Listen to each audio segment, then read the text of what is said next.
Like, it's the best. It's just the best.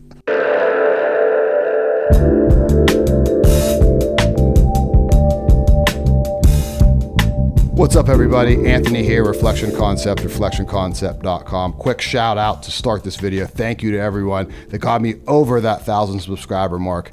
I can't tell you how much that means to me. As I always say in these videos, small goals equal big goals.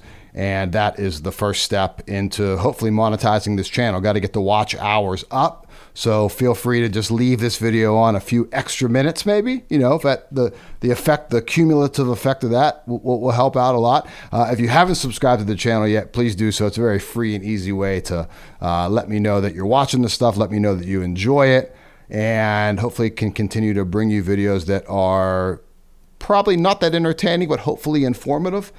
So today I want to focus on octave pedals, one of my favorite pedals, a staple of, I think, any bass player's pedal board. As soon as you start getting into pedals as a bassist, an octave pedal becomes pretty apparent. There's been some very famous examples of octave pedals used out there in the history of pedals and recording, I guess, way to put it. We're not going to get into all of that. There's tons of videos out there about that stuff. Look it up. It's super important. It's a great effect pedal. This also isn't going to be a product demo. You know my work with Empire Music. I do a ton of product demos over there. There's no need to have that over on this channel. This channel, Reflection Concept, is more about creativity. It's more about gear as a vehicle, gear as a tool. It's not, I'm very brand agnostic over here on this channel, because this is, again, a little bit more of a peek into my personal life. And for reflectionconcept.com is the website. Feel free to hop over to that. Check out my artwork. I have some canvas works on there, some photography. I did all the design work. I also do graphic design and I guess fine art, for lack of a better term. I love that stuff. I consider it the same as creating music. Super important to me. There's also some photography over there. There's also some clothing over there. Buy one, get one half off. Check out some hoodies. Check out some t-shirts printed right here in Pittsburgh, Pennsylvania. Buy some Reflection Concept merch. Greatly appreciate that. There's also a landing page to my music. You can search just my name, Anthony Pecora, on all the streaming platforms. Spotify, Apple Music. I know they're evil. It is what it is. I have music on there. And if you want to check any of it out, feel free to do so. Very easy to find that stuff. All right, so octave pedals. I just got a new one, and it's the best one. It's the best one I've ever played, hands down. This is the 3-Leaf Audio Octave. Spelled a little weird, though. Spelled like Octabvre, Octabvre. But this is the Tim LaFave octave pedal from 3-Leaf Audio. Tim had posted on, I think it was on Instagram, or it might have been on Twitter or Threads, I don't know where I saw it, that he had a few of these in his possession for sale. Tim and I are, I'd say, a little more than acquaintances. You know, we've become friends over the years. Some of my work with Empire Music, and got a chance to hang at the NAMM show, and I've got to hang when he was in Pittsburgh a few times with Donnie McCaslin, and when he came with the Derek Trucks band. So Tim and I have become friends over the years, which is awesome to have one of my bass heroes as a friend. It's cool. But I was able to get in quick contact with Tim and score one of these while he had them in stock. They only made, I think, 11 of this colorway. This is the MK 3.33, a Larry Bird number, so it's in Celtic green. It's just a really, really well-made, awesome octave pedal. And we're going to dive into some sounds, but I also want to kind of, not necessarily compare it.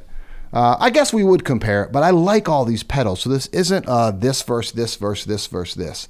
These all have their merits, and I'm not going to get into tons of settings. Again, this isn't a product demo, but I want to talk about, obviously, the new 3-Leaf Audio. But we would be remiss if we didn't get into a little bit of work with the old classic Boss OC2, super important pedal. And if we're going to talk OC2, we should also talk the newer OC5, right? Why not? So we'll have a little quick side journey on that to compare OC2 to OC5. Then also we have the MXR Vintage Bass Octave. I apologize for my camera, like with the focus breathing. I'm still using my Fujifilm X-S20, rock solid camera, and actually got over some of the heating issues with this. But I do have a new Sony camera, an FX2, the much maligned FX2. I was able to score one on pre-order, and I can't wait for that to come in to kind of improve some focus work on this, some autofocus. I think will be a lot better with that. So the Vintage Bass Octave from MXR, and then the Poly Blue Octave from MXR. Kind of the same, kind of different. And then I think the #1 overlooked octave pedal. This has been my favorite octave pedal up until that 3-leaf, but it's very, very different. This does a very unique thing, and I think this is the most underrated and overlooked octave pedal of them all. Get it in the focus there. The Electro Harmonics Octave Multiplexer. This thing rules, and I'll tell you, it's different than anything else. I think this as a standalone pedal is the closest thing to like a synth right in this box. You can do a lot with it. Very different from the others. And again, this isn't a this versus this video. This isn't a this versus this video. Easy for me to say. It's just a matter of like hearing some different sounds, right? And knowing that I am absolutely infatuated with the 3-leaf, and the quality of sound out of this is just mind-blowing. So I have my GoPro set up right. Can you see it in the frame? Oh yeah, you can see it in the frame. There it is, right? Look at that. Look at that multi-camera shot. Amazing. Amazing how good I am at editing in Final Cut, right? You're going to see me plug them in old school style. I don't have this all set up in a chain. We're going to be unplugging and replugging in every time. Everything powered by a 9-volt, and we're not putting any effects on anything. Let's hear them soloed right now. Be right back. All right, first up to bat, we got the Boss OC2, the classic. You got to start there. Playing everything through an Empire 58 P bass, my trusty Olympic white with Labella low tension flats. We'll be using this for the whole demo. I wanted to use the Pinot, but I figure a P bass was just a little bit more down the middle for everything. So we're going to stick with this guy. So let's check it out soloed, the OC2.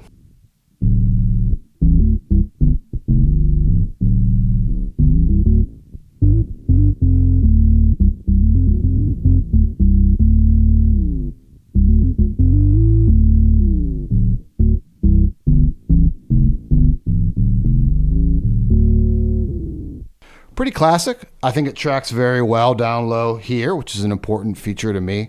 I'm not always one to want to have to change position whenever I'm using an octave pedal, but just, you know, some D minor stuff here. And then it also sounds great up at the 12, like most octave pedals do. I think the difference really with them is what they do down here.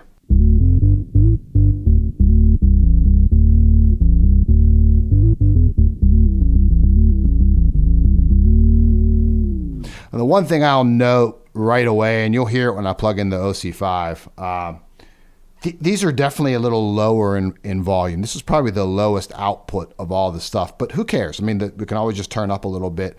And I'll try to EQ them, or I'll try to get them pretty even in the mix, but I don't want to also be misleading with it. But the OC2, definitely, I always notice a little bit of a gain dip on that. So again, OC2.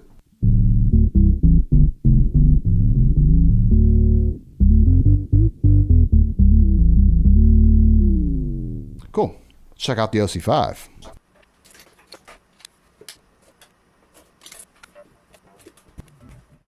All right, back with the OC5. If you were watching the sped up video, you can see that I plugged into the direct output in that, and the number of times I have done that setting up for this video is astonishing. And settings wise here, I mean, I have the GoPro here, so hopefully you can see it. The way I tend to use the Boss Octave, and this isn't across the board, right? I don't have the same settings for everyone, is I like, and as I'm currently using, both octaves, so octave 1, octave 2, dimed, dry all the way out, right?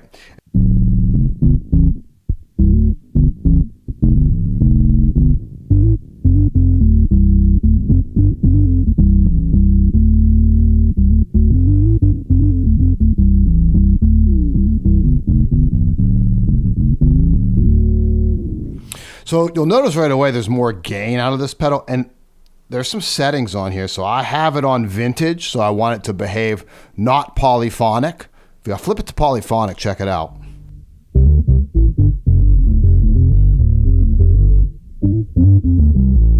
Yeah, there's more subs there, but I don't love how that sounds. And also on the back of it, there's a guitar or bass setting. I actually have it set to guitar because the original OC2 was just a guitar pedal. It wasn't specific for bass.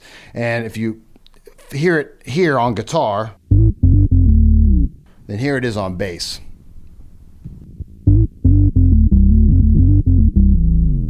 I like where the mid-range sits on that on the guitar setting, so I tend to leave it there.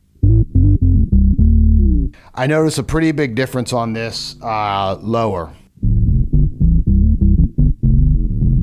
And I don't love it as much. I actually like the OC2, even though it's lower output. As I'm looking at the audio signal there in Logic, you can clearly see that it's a bigger wave file. But I think I still slightly do like the tonality of the OC2 more than this. It's a little less perfect than this, even though this clearly isn't perfect. It doesn't track great, you know, when you play chords.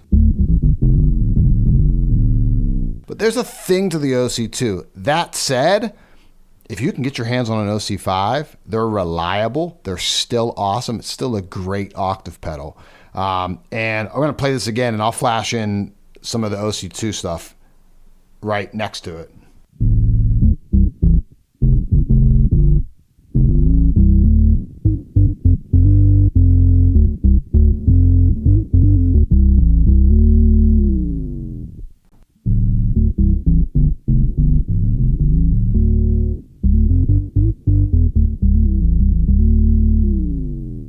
So you can see there, like, they're not that different. And in a mix, as we will get into, those differences become very, very slight. And the positive is that you do have more gain out of this pedal. It's not quite as quiet as the OC2. All right, let's jump over to the MXR, the small boy, the whatever they call it, the vintage, I can look right at it, Vintage Bass Octave. All right, back with the MXR Vintage Bass Octave. Now, settings here. Hopefully you can see that in the GoPro there. Dry all the way off, Octave 1 all the way up, and I have Octave 2 only at 11. That's just kind of where I like this pedal. Octave 2 gets a little too boomy for me. This is a pedal that I've put it on my board for size, and it does get the job done. It is a solid performer, but not my favorite pedal. So check it out.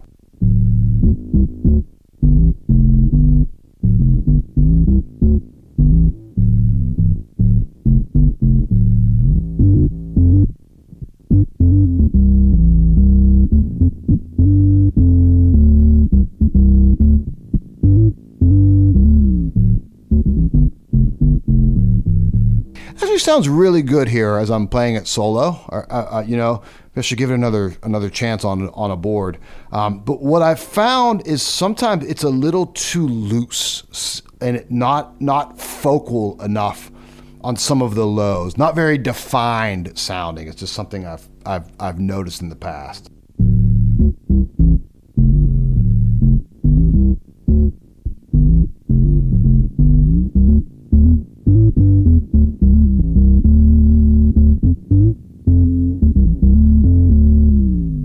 All right, so that's the MXR Vintage Bass Octave. Next up, sticking with MXR, the Poly Blue Octave.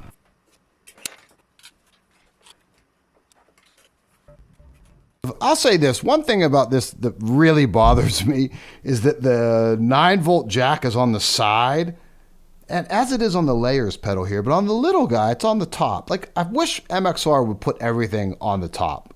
They should have their, I hate those side jack 9 volts. Nonetheless, check this thing out. If this has some nasty, nasty subs on it.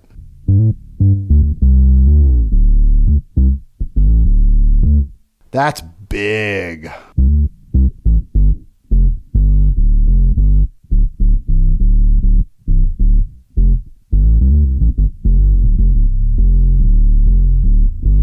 I'm almost shocked it's not 18 volts. Like, that's intense.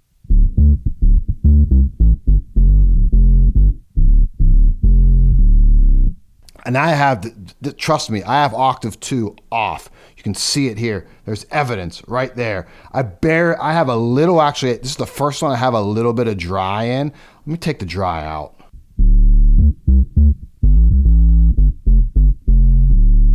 I'm gonna bring in 2. It's insane. It's too much, at least for me, my in-ears.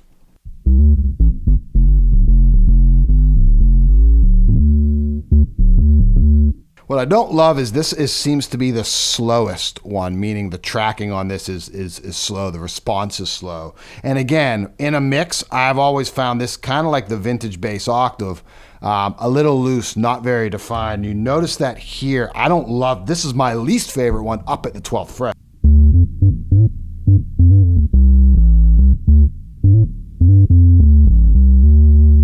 It's just not, there's no focal point on it.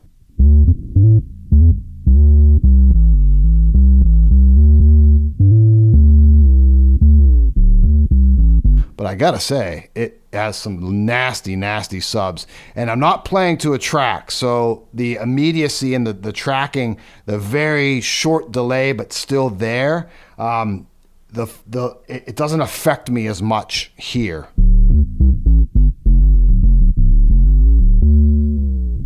But cool, it sounds good there. It sounds massive. I think this is probably the loudest and most subby one out of all of them. Next up, we'll go to the big dog, we'll go to the 3 Leaf Audio.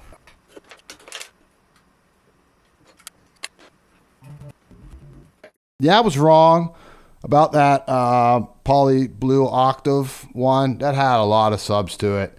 I think I'm just gonna play this one though.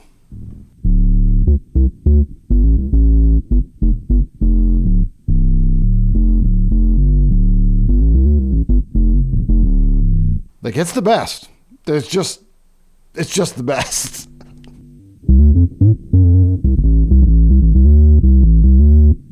Pedals like this, I get giddy. They sound unbelievable.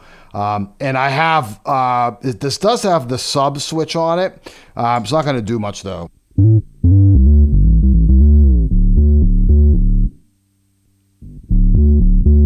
Because I have dry all the way off and octave just all the way up on it. But if I had dry in there, and I didn't want it quickly, just hit the sub.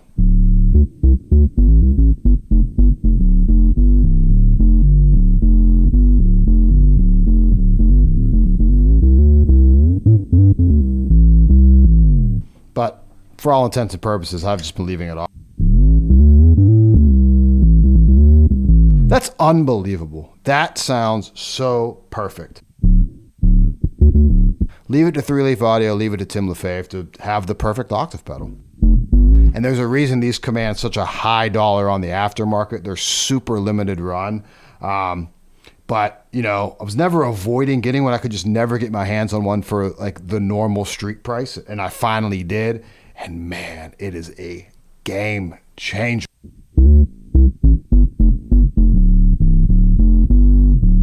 This has an element of every pedal we've played so far within it. And it might even have an element of the next one when I flip this on.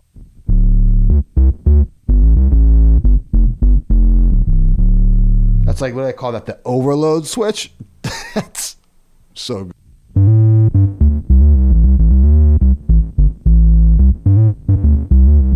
What MXR synth pedal, right? No, that thing does so much. This does one thing, but it's so awesome.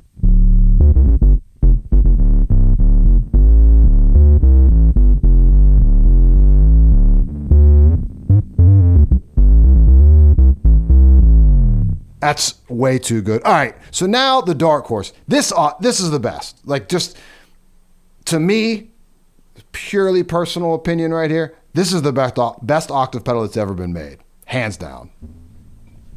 For me.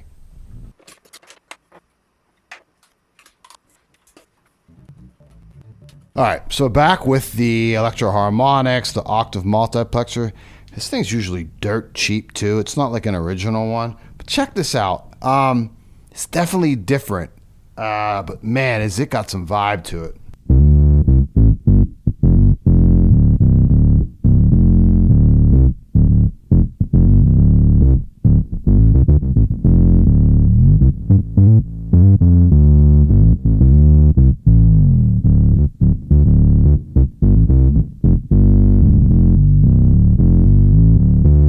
I mean, the 3-leaf one with that overload switch, I think, is still better than this.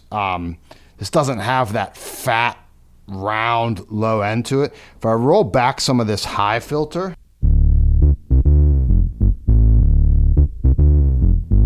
it's got this cool flatness to it.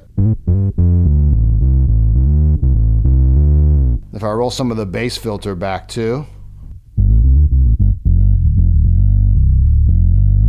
that's pretty good, man.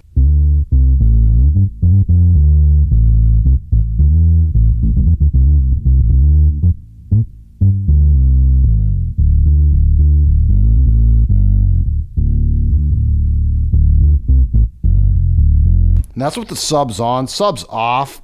That's not really. And that's not it for me. Need the subs on.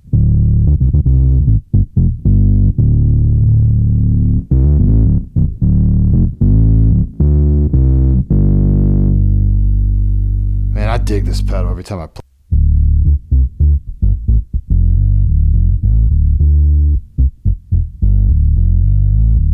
This is the raunchiest of all of them. It's just cool. So let's listen to these in a track, and everything becomes a little bit clearer, or maybe a little bit murkier when we listen to it in a mix.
They all have their merits. I don't think you can go wrong with any of them. I'm lucky to own all of them at this point. But really cool to hear them in a mix and soloed and get a little chance to explore them, but we know the 3-leaf's gonna take its place on the board right here. So thanks for watching the video. Please hit subscribe. Check out the website, reflectionconcept.com. We'll see you next time. Thanks.